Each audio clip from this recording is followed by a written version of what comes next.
What's up, everybody? This is take 5. We just had it, and an ambulance drove by. So welcome back to Split the Difference, where we try to have difficult conversations without cussing each other out, calling each other names. And I think we've had a good run so far. We just had a really good conversation with one of our viewers, but we haven't had enough conversations where we really disagree. We've kind of been in a lot of agreement, and I wanted to talk about something that has been brought up a lot and that I know we have very different opinions on, which is gender roles. Big topic, big topic. So what's your take on gender roles? Do you think they're important? What do you think they are? Yeah, take it from there. Well, I just got done reading with my wife and my kids with our Bible studies that we do at night. We do, I just pick a different book and read through it. But we've been reading through Ephesians. It's literally tatted on my arm, like my roles, what I'm supposed to do as a man.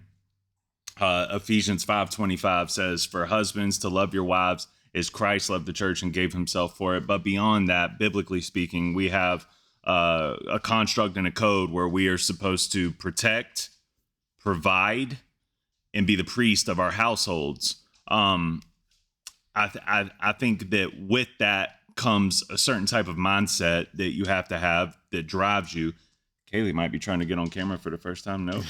And with that mindset, I think we have based a lot of masculinity around that frame, because that's the original place that I know this frame from. I mean, of course, if you go back, however long, and you got cavemen, and what did the men do? What did the women do? We could go all the way back to then. But I think that it's important for a man, I think that it's in our nature to want to protect and provide and to be the priest of a household. I think I think it's embedded in us. I think it's something that we all want. Okay. And I think that that's important. I would say I agree. I think it's in probably everybody's nature that they want to protect and provide for the ones they love. But that's the thing, that's fair. I just don't put a lot of stock in it. Like, there were a lot of people. One of the comments, it was like, "Oh, the effeminate liberal fucked it up for me." Oh, there she is. Sassy ass, dude. That was funny. Did you see her face? No, I didn't. Oh, she's back. Sorry. No, you just see a lot of comments, and they talk about it. And I don't know. I don't put a lot of stock in all of those ideas. I know, red pill obviously has become a huge thing, and fucking high value men and all these other ideas. I definitely think there's an unhealthy aspect to it, but I think overall, I don't know. Unhealthy might not even be the best word. I think that you can want it so bad that you stir yourself crazy. I think that you can want to be a protector and a provider, and you don't.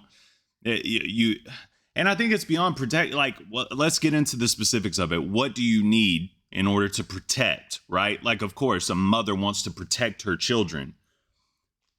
But if somebody comes breaking in the middle of the night, what do you do? You know what I mean? Mm-hmm. I'm definitely not sending my wife out there to go take care of this problem. I'm willing to put my life down on the line for my family. And of course, my wife would be too. But I think that there's a reason that God calls us as men to do it. And with that, I think that you need to do your best with your body. I mean, I learned this years ago. I used to weigh 280 pounds. It got to me in more ways than just like my appearance. I was like, how am I going to protect my family if something was to happen? And it stems from that for me. Now, a lot of these red pill people you're talking about, I imagine that they just want to look masculine. And I guess that might even be your point. Like, where do we get that ideology? Like, what is masculine? But I just think that, like I said, I think it's in human nature to want to protect and provide for the people around you that you care for. But I don't know why it has to be like an inherently masculine thing.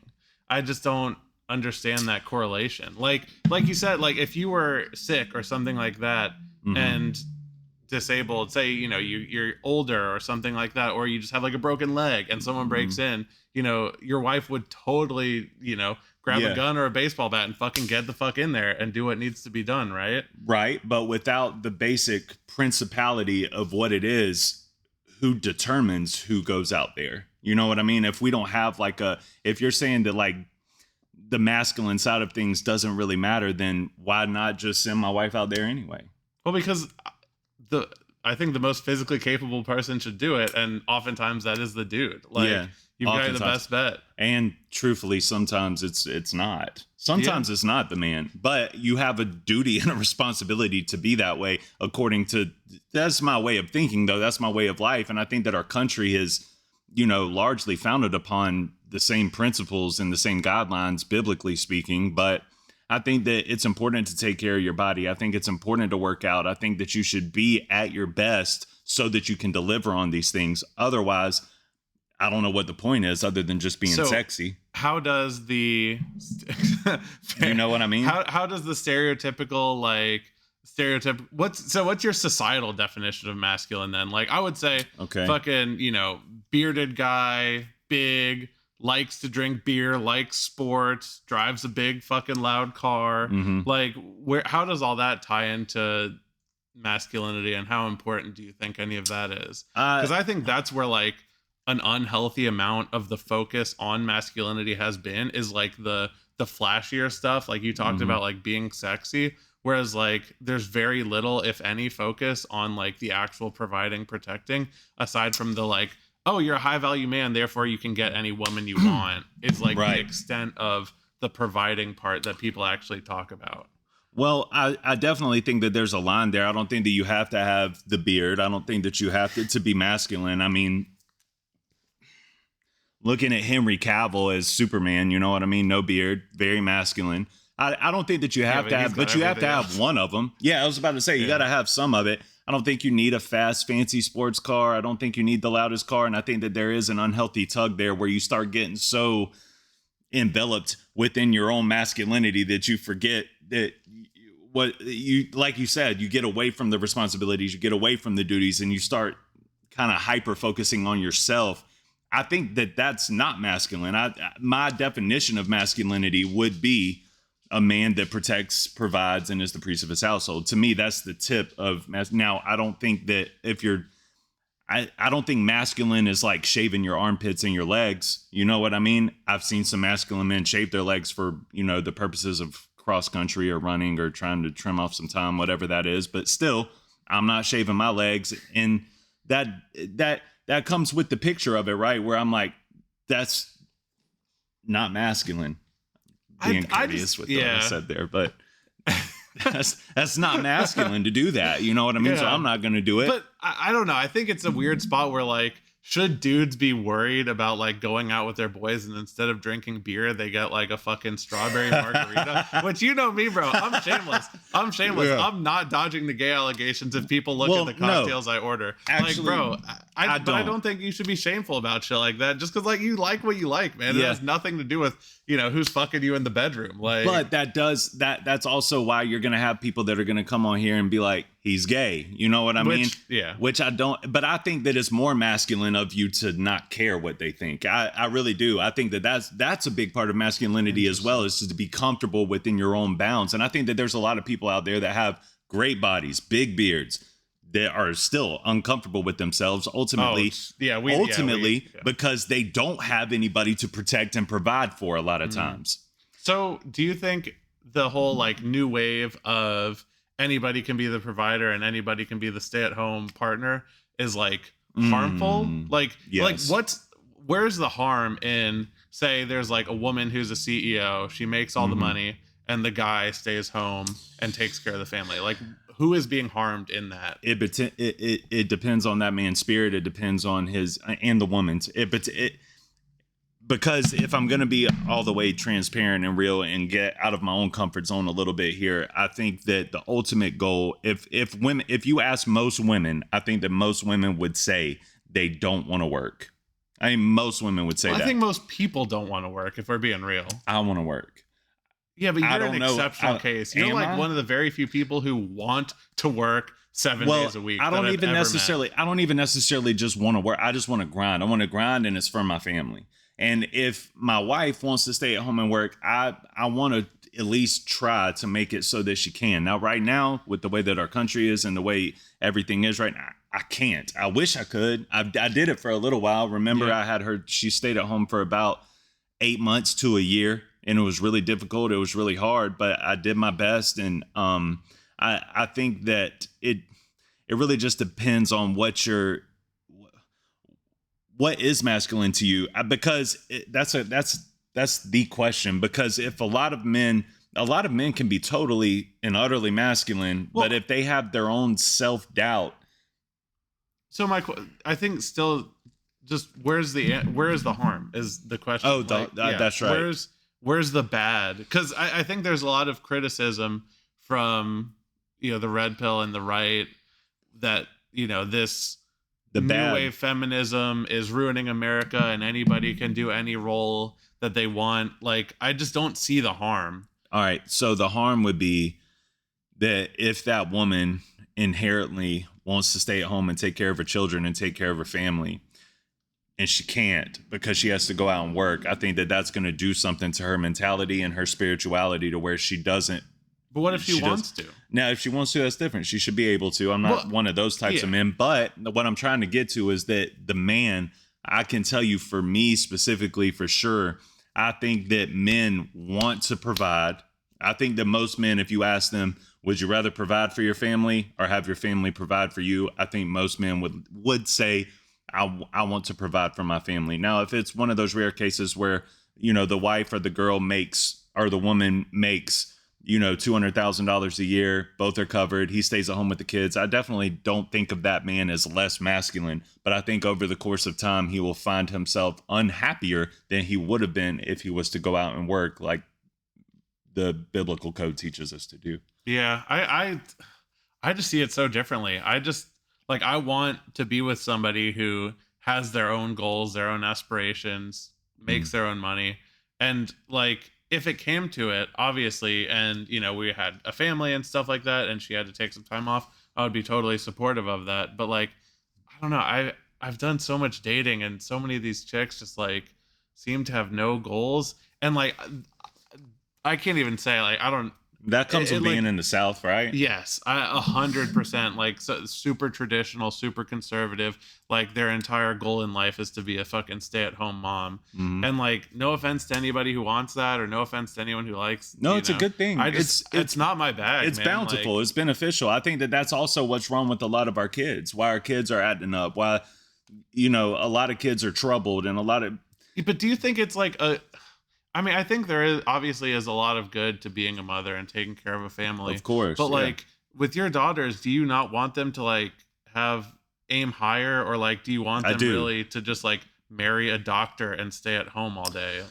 That's a good question, especially for me. I have two daughters. Yeah. I would prefer for them to, like you said, be able to take care of themselves, have big dreams, have big aspirations. But once that man does come around, I do think that he has a responsibility. But this is the case, right?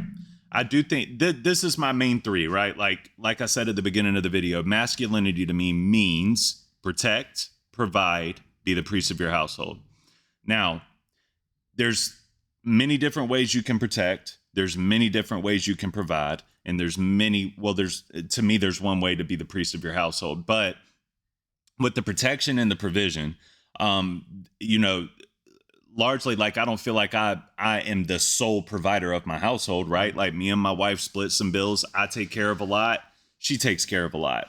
She takes care of a lot of the softball, the traveling and all that stuff. I take care of mortgage, car payments and stuff like that. So it's split heavily down the middle. I know that sounds like I'm leaning one way. She'll pay for bills. She pays for phone bills. She pays for, you know what I'm saying? So there's a mutual understanding there, but I feel like the provision part can also come into play spiritually, right? So let's say that my daughter, she aims high, she's a lawyer, she's a doctor, and she falls in love with a man, and there's no chance that he's going to make as much money as her. That's fine. You know what I mean? I'm more interested in how are you going to provide for her in terms of spiritual, are you going to be a spiritual provider? Are you going to be a family provider? Are you going to bring something to the table, or are you just taking from her? Because I think that that's important in terms of marriage as well. And then on the protection aspect of things, let's say that it's a skinny mini, and, no matter how much he works out, he's a beanpole. A skinny mini? And I want him to take care of my daughter, right? Get a gun. You know what I mean? Yeah. There's many ways that you can. But that is what plays a part in the masculinity to me versus not yours, societal's definition of masculinity, which is probably where we agree gets unhealthy with the beards, the fast cars, the beers, and things of that nature. However, I would rather him have a beard and drink beer than, you know, be a sissy be liberal borderline sissy liberal. Yeah. Okay. I totally had a thought. And I think that's fair. I don't think it's unfair. Well, you said it, not me. So. Well, I knew where you were going with it. My main concern as someone who wants to have kids is if you only, and you know, you had, I think you had a good balance there, is if you only teach your kids as women how to be like subservient housekeepers, then they're always going to be a slave to whatever man is in their life. If they have nothing to offer society other than that, like, how are they ever going to leave their husband if he becomes abusive or anything like that? Right? Like they have to have a backup plan. They have to have some value other than that, unless society wants to take care of them, which obviously we don't want them to. That's not biblical. So like people take this biblical construct and then turn it into what they want it to be. But that's what I was trying to get to at the beginning when I was talking about reading through Ephesians. Ephesians talks about the husband's roles, the wife's roles, a father's roles, a mother's role, and then it even talks about the kids' roles to their parents, right? And I think that everybody does have a role to play. I think that God gives you specific roles. And I think that I agree with you. If you just bank on a man being able to take care of you and you don't even try to apply yourself in any type of way, I think that you're doing a disservice to him as your husband at that point. And I think that that's literally the opposite almost of what the Bible's teaching. Should we try to make it, if our wives want to stay at home and they want to be with their kids, I think that it's masculine of you to try to make a way so that she can. However, if you're the woman and you're banking on that and you're depending on it and you have no type of backup plan, don't be alarmed if men aren't into you, because we're drawn to inspiration. I need to be inspired. I need to feel like I'm moving somewhere in my life. And I don't want to be the sole. I don't want to be like the sole, like, it's all on me. That means that who am I going to go through it with if shit hits the fan? Yeah, you want someone with life experience, yes, man. Bro. Like I said, I've been on so many dates where it's just so fucking boring. Like, these chicks are just like talking to a fucking brick wall. I mean, same as on dating apps. Like, it's just ridiculous. You know, you send a well thought out message to some chick who you already mutually liked, and you just get like three word answers. And you're lucky. You know, you've never had to go through the fucking trenches of fucking dating apps, because it's just so demoralizing when you send message after message, especially like, you know, I tried to like put some thought and personality into the messages. Beneficial about them. Yeah, I mean, but in like a post-COVID world where people aren't like comfortable meeting in person anymore, uncomfortable again. I agree. I mean, dude, I don't know. It's not supposed to be comfortable. It's supposed to be challenging. I was an awkward little nerd in high school, and like it was simple pickup. Did you ever see these videos? Simple pickup. Oh, dude, you so don't internet, man. No, that's what I liked about Silver. He understood my internet references. Yeah, because he like I'm too busy being masculine. My bad. Well, dude, I mean, I'm just saying he looks more masculine than you, bro. And he got my internet references. He does. That's true. Shout out to Silver Sky. Yeah. But simple pickup, they used to go on college campuses and they would go with their buddies and they would point to random girls and they would talk to them. And I would go with my buddies and play that game until I stopped being terrified of talking to girls. Yeah. Like, that's good. But kids don't do that shit anymore. They have like all these crutches, the internet, fucking dating apps. Like, you just have to get used to talking to people. And now, I mean, shit, if you walk up to random girls these days, they'll probably fucking freak out and slap you. Like, you know? I think that it gets taken out of context too, biblically speaking, because the original the way that I take it, I know I'm ADHD, but the reason that I'm saying that though is because, like, talking about these women that are real boring, I think that they're even if it's Christian based, and let's say they're not even Christian, they're just raised this way because we're in the South, we're in the Bible Belt, right? So they're not even Christian, so they're just kind of expecting, and the ideology there is, I'm going to be a submissive wife, right? That's the ideology. That's what all of this stems from. But submissive wife, husbands, love your wives as Christ loved the church and gave himself for it, right? But submissive it's submission to that. It's not submission like, you are not driving that car today. You're going to drive this car today. But I really want to drive this car. Nope. And I'm the man. And but that's the bottom line because I said so. You know what I mean? That's crazy. That's not what it's talking about. The submission aspect comes into play in terms of spirituality. So it's like, okay, if I walk up to my wife today and I tell her, listen, I feel like God is calling me to China. We have to pack it up. We got to move right now. I'm expecting for my wife to be and she's a submissive wife. She is. Spiritually. So I'm expecting, what, dude? No, we're not. We're not moving to China. I was going to say, it's going to take, that's what I'm saying. Like it would take like a strong, and that's her looking out for not only her best interests, but mine, because she's thinking to herself, what's going on in your head? Why are you thinking this? Because it's unreal. And listen, there's missionaries out here, there's preachers out here, and they feel like they're called to do stuff and their wives submit to them in that way. I'm a salesman, right? I'm not a preacher. So if I walked up to her and I said this, she would, for my own self-interest and for my own benefit, she would be like, Nelson, I think that sounds ridiculous. I don't think that that's what God is calling you to do. Maybe you should pray on this for a while, do some fasting, learn, like try to get in touch with your roots and figure out if God is really calling you to this. And I'm expecting that and I want that. And to me, that's submission. That's spiritual submission where it's like not just, go over there and do this. Okay, I'll go and do that. It should be a little bit of a back and forth. It should be a little bit of a tug and a pull for your own self-interest. That's where her submission lies, is to my best interest. You get what I'm saying? Yeah. That's biblical. And that's where all this stems from. So I think people just take things out of context, obviously, like they do in everything else. But yeah, I don't see it that way. I was just curious your take. I mean, do you think women should vote? I see a lot of these, 100%. Okay. I see a lot of these Christian nationalist guys talking about how women shouldn't vote, or it should be household votes and men can be the tiebreaker. Let's talk about this. While we're at the tail end of this discussion, this kind of fits into it. My mother-in-law recently was whining, or she was bitching about how somebody was talking somewhere about how if your driver's license needs to be expired after a certain age. And I wasn't thinking about how old she was. And I was like, definitely shouldn't be able to drive after 70 years old. And she's like 73. And she's like, I beg your pardon. But that's what age do you think that your driver's license should be eradicated? Just if you had to put an age on it. I think you should just have to retake your test every year after a certain point. I mean, that makes sense to me. Like, bro, I mean, you see some of these people on the fucking road with their like super blocky fucking old people glasses. They got to take a fucking like reaction time test and shit.